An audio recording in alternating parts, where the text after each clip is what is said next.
everyone, and welcome to the Live Your Best Marriage podcast. I'm your host, Whitney Shio. And I'm your host, Bessa Shio. And this is the place where we believe that every single marriage out there has a chance to be awesome and long-lasting. Yes, every single marriage has a chance to be awesome, fulfilling, and just great. And even if you think your marriage is dead, yes, it is possible to bring it back to life, but it might not even be dead anyway. It can only take a small action each day to make things better again, to make things like they were in the beginning, when the two of you were just so excited to be together. And it can be something as simple as an I love you, or leaving a note, or even just going for coffee. Yes. Give it a chance. Yeah, that's like giving your marriage a CPR. A CPR. Yeah, the kiss of life. Absolutely. It is more than possible for you guys to just enjoy life together and be happy. And you don't have to worry about shocking your marriage. And Pesa and I have been together for 13 years.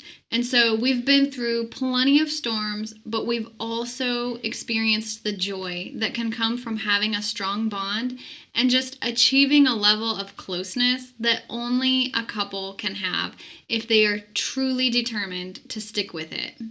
So that's what we're here for. We just want to encourage you guys and share tips with you that have worked for us.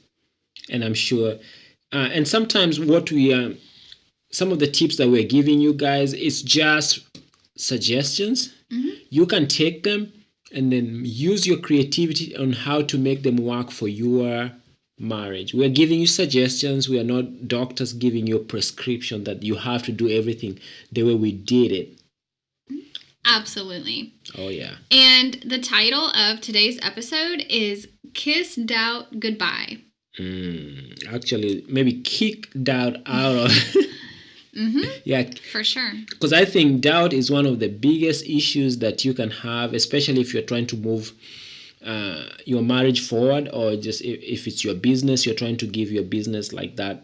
Mm-hmm. You're moving your business forward. Doubt can always be something that holds you back.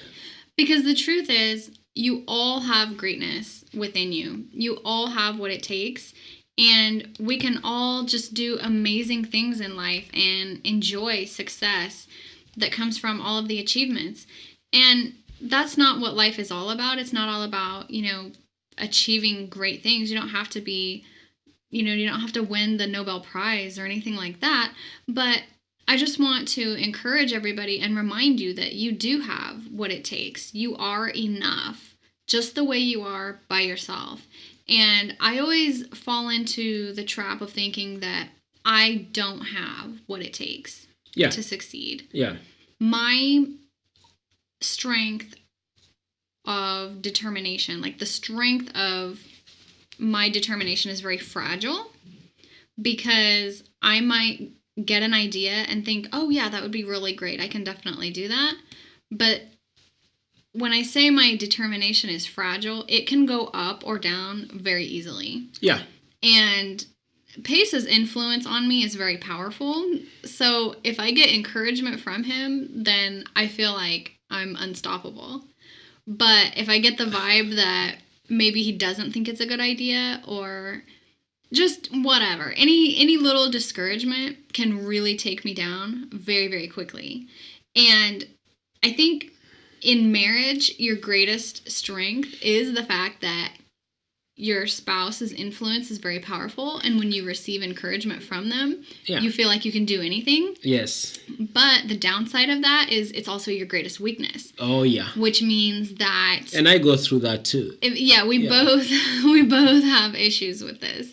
So your greatest weakness is also the fact that they are very powerful with their influence on you and what you think.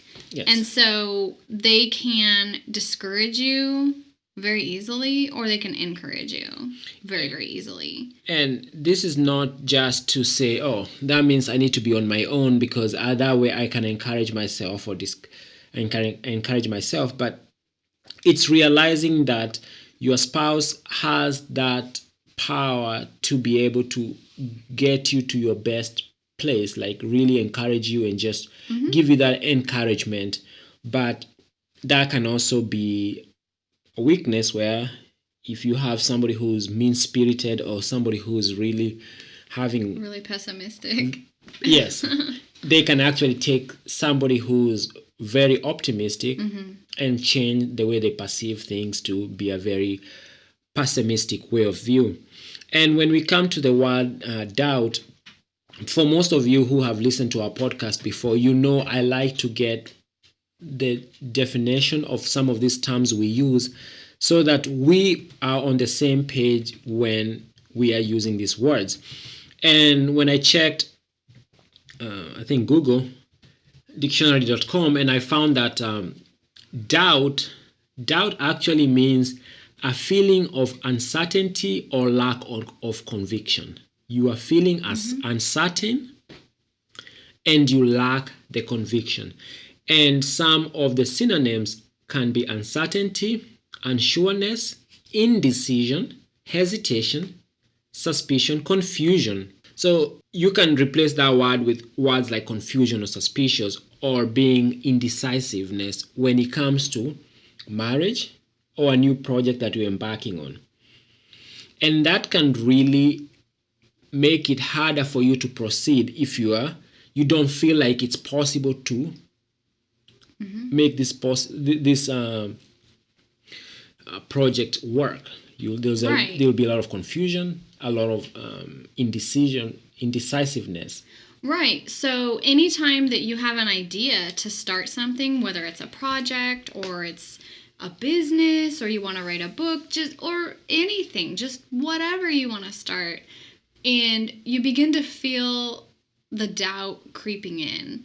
And for me personally, any ounce of doubt can prevent me from taking action. Yeah. I might think, oh, this is a really cool idea. This is something that I would really love to do.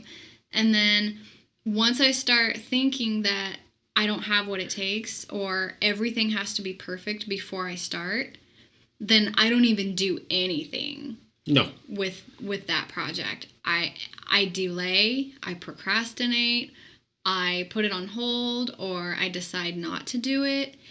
And one thing that I wanted to share is the fact that talent is something that we build up on over time. With deliberate practice. Talent is not necessarily something that you're born with. I mean, some people might be better at some things than others, but that does not mean that the ones who aren't great at it can't acquire the skill. Yes.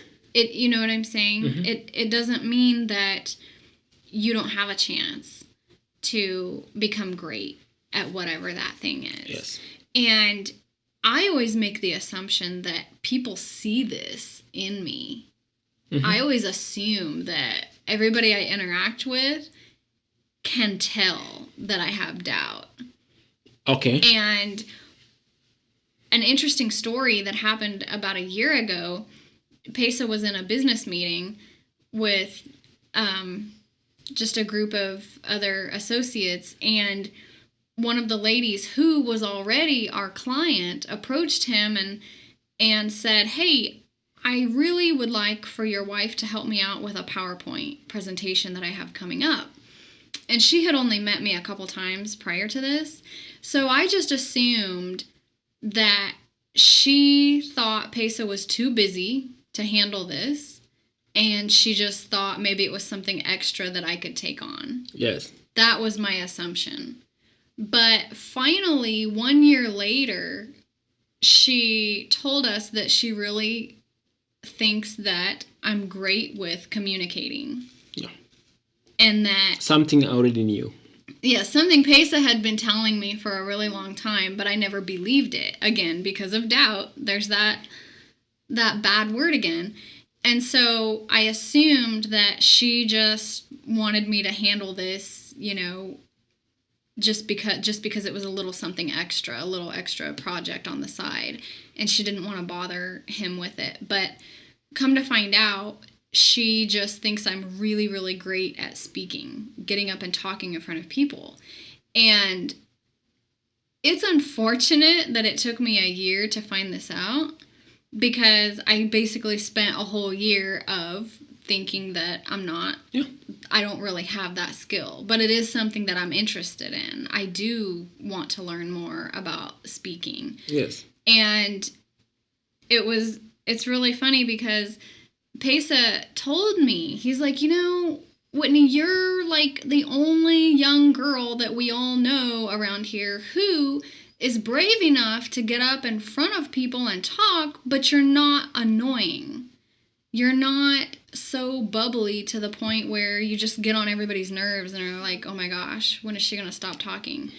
And he was just basically trying to give me encouragement and let me know that, hey, it is okay for you to continue developing this skill. And whatever your goals are, I mean, if you do want to start getting more speaking opportunities, go for it.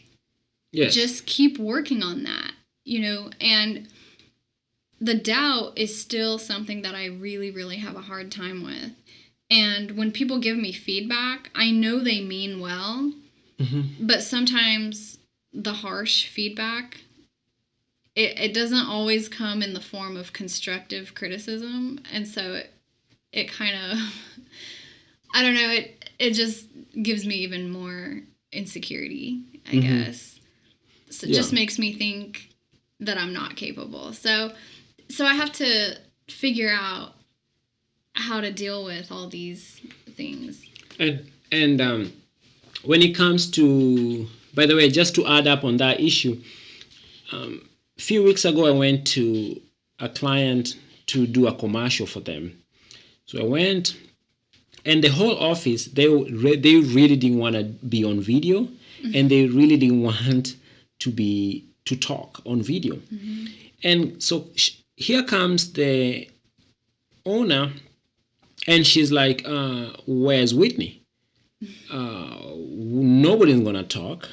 We don't want to talk on this video.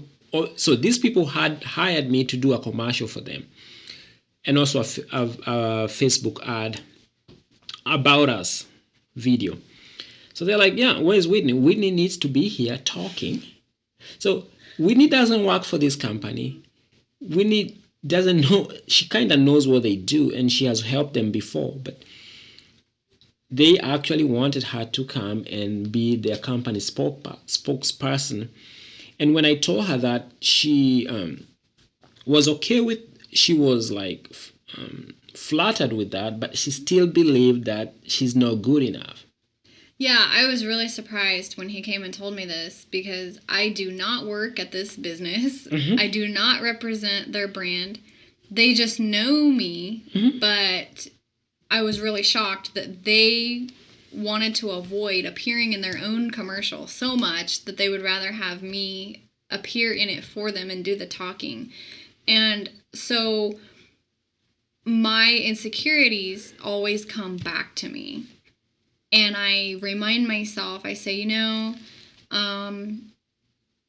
don't have the qualifications to do these things. Or you don't have this in your educational background. And all these just really, it's more like an avalanche, really, of just negative thoughts that reinforce, my belief that I don't have what it takes and that everything needs to be perfect before I can start anything. But the reality is nothing will ever be perfect. No. So then that means we would never start anything. Oh, yeah. If we're waiting for that, then we'll always be waiting. Oh, yeah. So, and this, I guess we're kind of getting out of the context of marriage today, but that's really something that we wanted to do anyway, because doubt is something that affects all of us. Oh, it's something that affects all of us. And sometimes I think, and I think we've talked about this before, but doubt is brought by lack of commitment. And when I say this, lack of commitment in a way that you don't believe that it's possible. You are not committed 100% that you will make it happen, or It's like there's no other way. It has to happen this way. So you don't have the conviction. And because you don't have the conviction, you have a lot of indecision. Mm-hmm. Oh, I'm going to do it. I'm going to do it. I'm not going to do it. I have doubt. I'm not going to do. So you are always playing there. Mm-hmm. It's like, I need to figure out the right way to go about it. Yes. I'm not ready for it. And the best way. Mm-hmm. You're trying to find the best way because you don't want to commit to go all in. Mm-hmm. And sometimes I remember when you when we have a little baby during the night, mm-hmm. the baby can wake up several times during the night, but mm-hmm. you are so committed to raising the baby the right way, you don't mind waking up with the baby. Mm-hmm. Of course. Huh? And again, I'm not a mom, so I don't really know how that works, but just from the way I see you, you are so committed to the whole being a mom of a little baby that you can even stay up and only sleep like 3 to 4 hours a night. Right. And she's 7 months. Yes. So this has been going on for a while. Yes. At that time, there is no doubt mm-hmm. that you will be up mm-hmm. to do what you need to do to make sure that your baby or our baby mm-hmm. is healthy. You'll do everything in your disposal to make it happen. Right. I'm absolutely certain that I will make sure she gets what she needs. Yes. No matter what time it is. Yes. And that's why some people in our culture, we talk about mama bear. Whereas like when mama bear, and I'm not saying my wife is a mama bear. Oh, I am a mama bear, by the way. We have 4 little girls, and yes. I am totally a mama bear. I'm a really crazy one too. It's like I'm gonna protect my little ones. Yeah, whatever it takes. Yes. Yes. That's how I am. At that time, you're not like, should I protect them? Mm-hmm. I don't know. Should I proceed with this? Should I make a bottle? I don't know. So basically, you don't have the uncertainty, you don't mm-hmm. have the indecision, you don't have the hesitations. Mm-hmm. You just know mm-hmm. that if something comes to affect your kids, you will be there to protect them. You just know. I go overboard. Yeah, you are not saying, maybe I'll mm-hmm. see what things. We'll check it out when the situation comes. You're like, I'll do everything for my kids. Mm-hmm. And for most of our listeners, that's the same way. When it comes mm-hmm. to their kids or mm-hmm. when it comes to their kids or their profession, their career, you're like, I will make sure I don't lose this job. Right. I am not losing this job because of being late or something like that. So I'll wake up on time and make sure I show up on time. There is no issue when it comes to that. But when we come to the issue of like starting a project or our marriages or especially our marriages, there's always that indecision.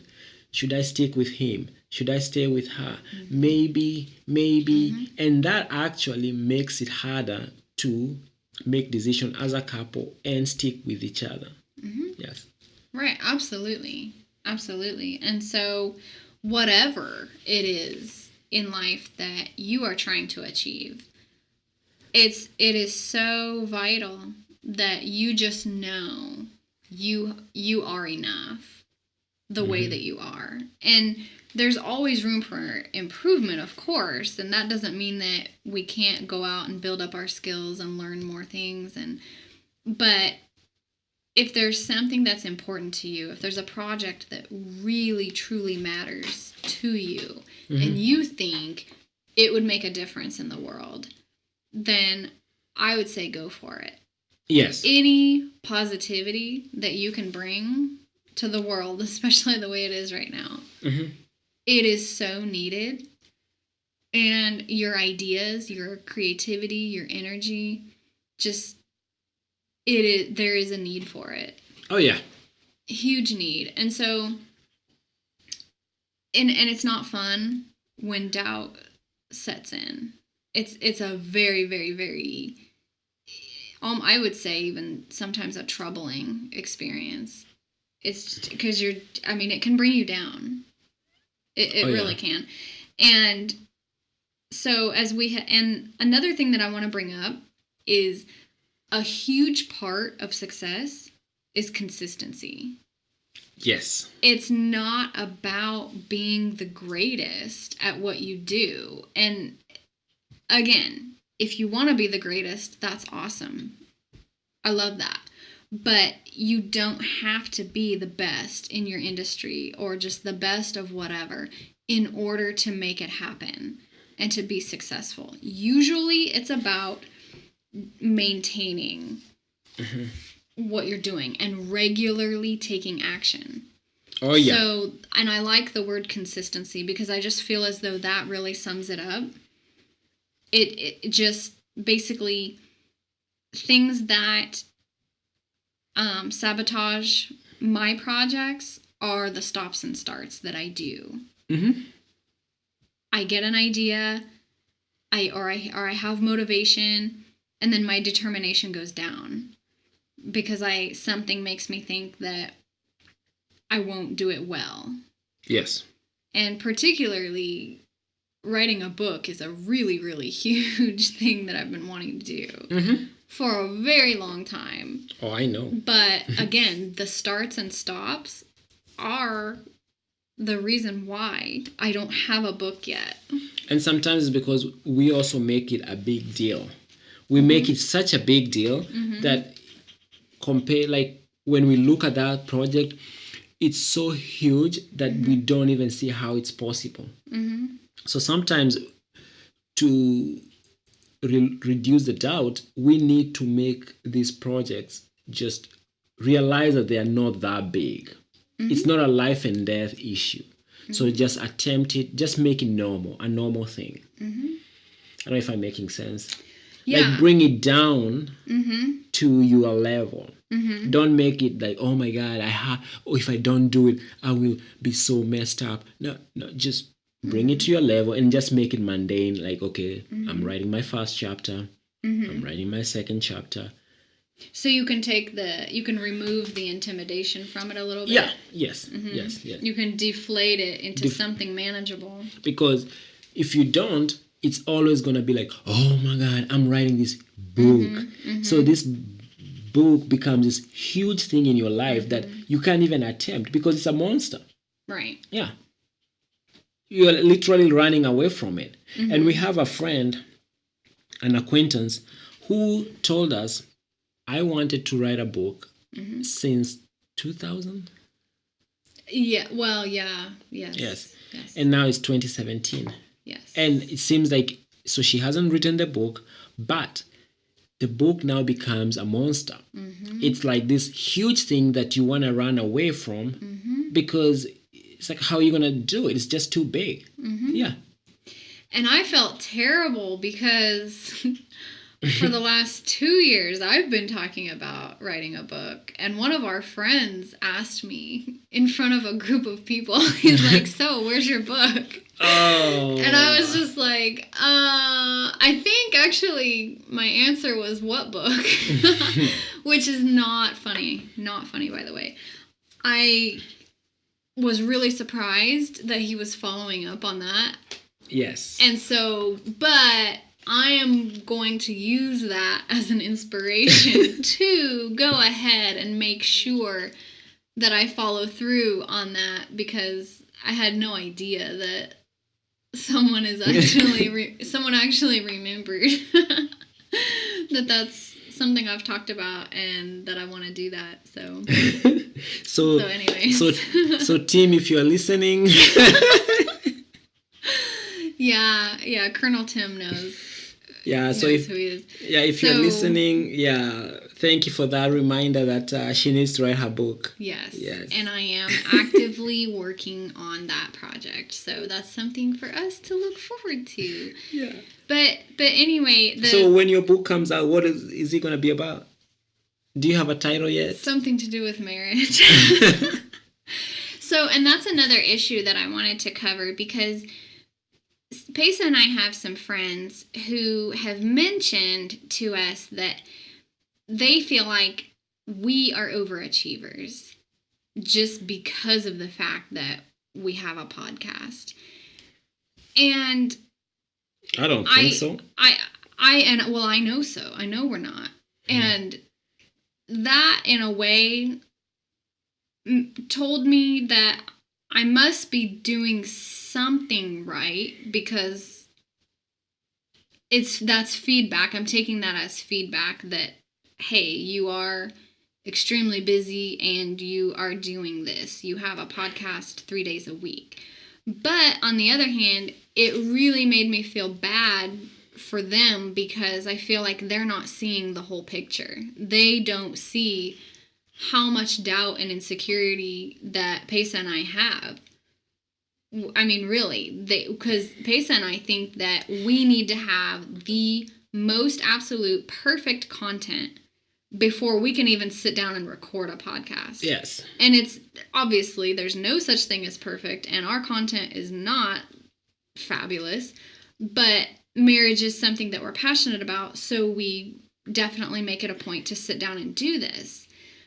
But if our friends are viewing it as just this over-the-top huge thing that we're achieving, I really just wish I could say to them, you know what, you can do this too, or you could do more. You can, whatever it is that you're wanting to do, just go ahead and do it, because you don't have to be this whiz-bang genius to accomplish anything. It's mostly just acquiring the skills to do it, and then the consistency to keep it going. That's the truth. Because the way I was raised in the school district that I went to here in Kansas, they drilled it into us that you have to be born smart. Mm-hmm. You are either really good at math or you're not. Or you're good at science. Art is okay, but it's not going to help you earn a living. Mm-hmm. And so that was just a really, really huge issue for me, because now I'm finding out that you're not born with skills. No. You acquire skills. So, and I know I probably sound like a broken record, because I've said this probably 3 times just in this episode alone. But the point I'm trying to make is I just want to be a source of encouragement for the people around me and for the people listening to me. And not a source of doubt. Not a source of doubt, and not a source of intimidation, like, oh, she does all these things, because they always remind me that I have 4 kids. But you see, to me, I have to start turning off that kind of talk, because basically what it does, it mm-hmm. adds doubt. You already have doubt that you're working with. Mm-hmm. And what they do is they are increasing the fire of doubt. They are making doubt bigger. Why? Because if we go by the definition, they basically are doing is they are adding indecision. Because what you are doing is like you've worked so hard and you've gone through a long process to get you to a point where you can have the kids and still do what you're doing. That's not easy. You had to fight a lot of demons, whatever, mm-hmm. to get to where you are. Mm-hmm. But there's always that voice in the background says, is it the right thing? Is it the right thing? That voice needs to go down. You don't need to have some other people amplifying that voice. Because if they amplify their voice, they are basically adding to you the confusion and adding the indecision. Should I do this? Should I not do this? Am I doing too much? And should I cut back? So instead of going all in, now you start thinking, maybe I need to do 2 days. Maybe I need not to do. Maybe I need to do a podcast just once a week. You're not thinking in terms of how many people am I helping with the information I'm out there. And even just by me preparing for a podcast, how much is that helping me in my marriage? You are thinking in terms of, oh, she said that I'm doing too much. Maybe I need to cut back. Should I cut back? So mm-hmm. it actually makes you think you're doing too much. Yes. So now you're increasing your doubt. So mm-hmm. for some of the folks who are listening to us and you're going through this same issue, if possible, realize that some of the people who really care about you might be actually adding doubt mm-hmm. to you, especially in your marriage, the way you treat your spouse, or especially if you are starting a new project which has not been quote unquote been accepted in the people you hang out with, family and friends. So maybe you might want to start a blog, or maybe you want to start whatever, maybe getting a new job or start a business or something. Instead of just going all in at first, other people, what they do is they start making you doubt it by asking questions and making you start doubting your decision. Adding indecision, yes. For sure. So, folks, just as a recap, we are here for encouragement. So, in this particular episode, really, whether you're married or not, doubt is an issue. It's something that affects all of us. Yeah, it's a killer, and you find a way to get rid of it. And so we just wanted to come up with ways to help you either kiss doubt goodbye, or, as Pesa said, kick it to the curb. Yeah. However you want to look at it. I don't think there's any.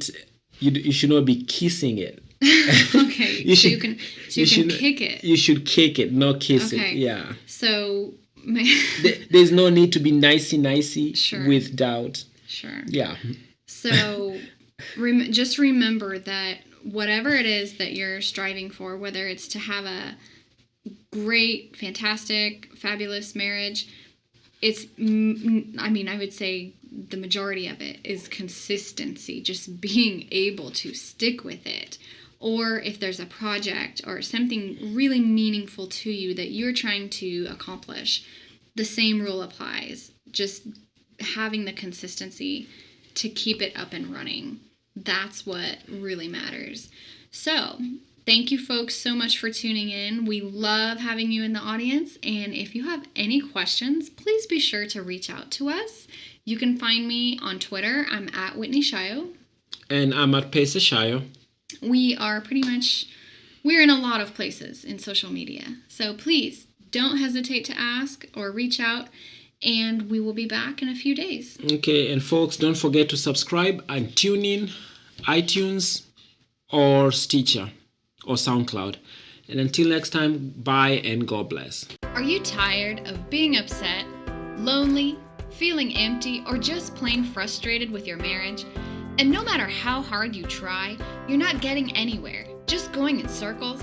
No matter how much you try to make time for one another in your schedule, or how many times you say, "I'm sorry," Pesa and I have put together 99 ideas to help you connect with that one special person, so that things can start to be more like the way they were before everyday life got in the way and caused the two of you to drift apart. We want you to have 99 ways to show love to your spouse, absolutely free. You can find it at 99waystoshowlovetoyourspouse.com.